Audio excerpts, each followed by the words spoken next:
Welcome to True North Marine Electronics. Today, we'll guide you through the installation and repair of marine electronics on your boat.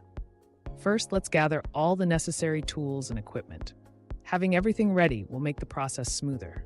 Begin by identifying the location for your new electronics. Ensure it's accessible and safe from water exposure. Next, carefully drill holes for mounting. Use a template to ensure accuracy. Secure the electronics in place using the provided screws and brackets. Now connect the wiring according to the manufacturer's instructions. Double-check connections for safety. Let's move on to testing the installation. Power on the electronics and verify they are functioning correctly.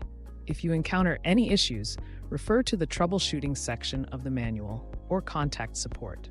For repairs, start by diagnosing the problem. Check for loose connections or damaged components.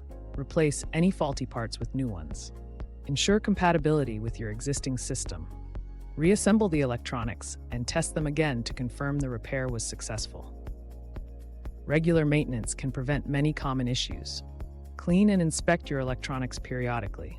Remember, proper installation and regular maintenance ensure the longevity of your marine electronics. For professional assistance, True North Marine Electronics is here to help. Contact us for expert services. Thank you for watching. Subscribe for more tips and tutorials on marine electronics.